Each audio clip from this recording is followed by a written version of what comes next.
Hey, this is Chris Franco, and you are listening to Compound Money Quietly, the CMQ Investing Podcast. CMQ investors, thank you for tuning in. Robinhood is angry at Warren Buffett over some comments that Warren Buffett made at the 2021 Berkshire Hathaway annual shareholder meeting. That meeting just took place this past weekend. One of our listeners reminded me to mention this. If you are listening in the future and you hear us begin to mention a current event that is no longer current, don't worry. The episode is still all about some form of time-tested investing wisdom. We just use the current events to make those discussions a little bit more fluid and relatable. One more announcement, and this is unrelated. Listening to episode 5 and episode 9, if you haven't already, will make this episode more informative and more entertaining because you'll have the full backstory. With that out of the way, let's jump right in. Yahoo Finance published an article on May 3rd titled, Robinhood Responds to Buffett and Munger After They Insulted New Generation of Investors. I'm going to read portions of that. I will jump in with commentary. When we conclude going through the article, I'm going to share my perspective on what I interpreted from Warren Buffett's statements about Robinhood. This article, by the way, was written by Julia LaRoche. Commission-free trading app Robinhood responded to comments made by billionaire investing legends Warren Buffett and Charlie Munger on Saturday, claiming the pair insulted a new generation of investors for doing things in a new way. If the last year has taught us anything, it is that people are tired of the Warren Buffetts and Charlie Mungers of the world acting like they are the only oracles of investing.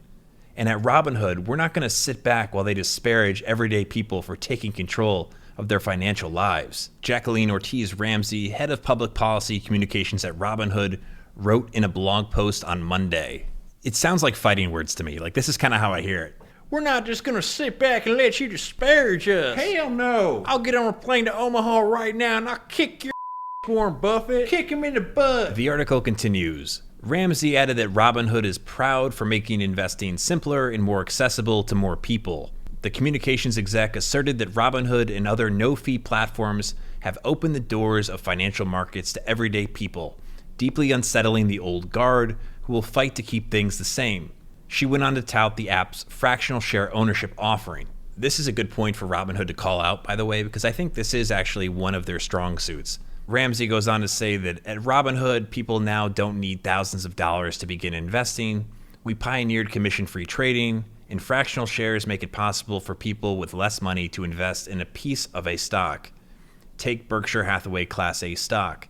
One share trades for north of $400,000. But with Robinhood, fans of the company can invest what they can afford and don't need to amass what is a prohibitive sum for most Americans. I love how they failed to mention that there is something called Berkshire Hathaway B. That's Robinhood for you. We tell you our story, not the full story. Robinhood. The article continues. Plenty of Robinhood customers do just that by buying a fraction of Berkshire Hathaway stock, as well as many other stocks that Mr. Buffett and Mr. Munger have invested in. In fact, we see that a majority of Robinhood customers are buying and holding. At Berkshire Hathaway's annual meeting on Saturday, Buffett said he's, quote, looking forward, end quote, to reading Robinhood's S1 as he proceeded to subtly criticize the no-fee brokerage app. Buffett said Robinhood has, quote, become a very significant part of the casino aspect of the casino group that has joined into the stock market in the last year or year and a half, end quote. A wave of new investors has flooded the stock market, with lockdowns, no-fee trading, and stimulus checks making it easier to open up a brokerage account and start trading. Robinhood points out that, quote, retail investing in America is thriving today because everyday investors are seizing the opportunity to build their own nest egg. Robinhood also noted that, quote, technology is the great equalizer. When it comes to investing, equal opportunity and accessibility is exactly what Robinhood is built to provide, end quote. With free trading, Buffett said, it would be interesting to watch how Robinhood describes its source of income in the S1. An S1, by the way, that's a Form S1, and this is something that is available on any company that goes public. They have to provide it to the SEC, and it includes basic business information, their financial information, and what Warren Buffett is implying is that they will have to describe how they make their money in the S1. So they will have to explain that, hey, our trades are free because we can make more money off our customers through payment for order flow than we would if we actually charged them commissions for their trades. So it'll expose the misaligned incentives here, where what's good for Robinhood is not good for their customers. That's what Buffett is getting at. Buffett then pointed out that Robinhood's commission-free trading has resulted in a surge in put and call options trading that's quote-unquote gambling on the price of Apple. Warren Buffett goes on to say that there's nothing illegal about it, there's nothing immoral, but I don't think you'd build a society around people doing it. Buffett continued, I think the degree to which a very rich society can reward the people who know how to take advantage of the gambling instincts of not only the American public, but the worldwide public. It's not the most admirable part of the accomplishment. While reiterating his thesis that American corporations are a wonderful place for people to put their money and save, he added that they also make terrific gambling chips. Quote, and if you cater to those gambling chips when people have money in their pocket for the first time, and you tell them make 30 or 40 or 50 trades a day, and you're not charging commission, but you're selling their order flow, I hope we don't have more of it.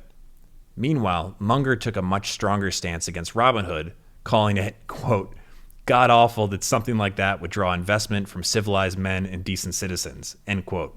It's deeply wrong. We don't want to make our money selling things that are bad for people, Munger continued. Buffett chimed in, bringing up the lotteries put on by states. I know, but that's bad too, Munger said. That's very bad. That's one of the things that's wrong with it. It's getting respectable people to do these things. The states are just as bad as Robinhood.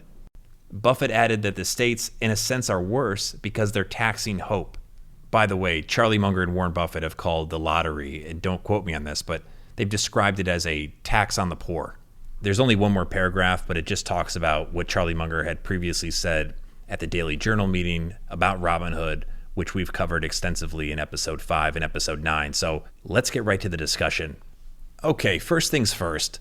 This statement that Robinhood released in response to what was said about them at the Berkshire Hathaway meeting, it shares one element in common with the statement that we covered in episode 9. That is, drumroll, it fails to address the real criticism. The criticism being, Robinhood makes most of its money when its customers behave in a way that is detrimental to their long-term wealth. This larger point that Warren Buffett made is that there's a casino-like atmosphere where there's more people flooding into the casinos than leaving every day, and in the long run, that's not going to work out very well. If you watch the Berkshire Hathaway meeting, in no way was he criticizing the people that are going into the casinos. It's so disingenuous to try to frame it like that. It's just disingenuous, and it seems to be characteristic of a company that is kind of disingenuous about a lot of things. The point I'm making, and that Warren Buffett is making, is that if you are trading on Robinhood, you are being made a sucker. You are making lots of money for Robinhood by doing something that's not good for you. Point blank, period.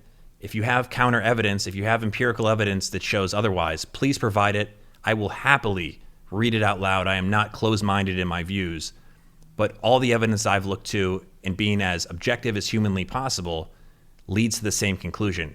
That conclusion being, Robinhood makes lots of money when you do something that's not good for you. Period.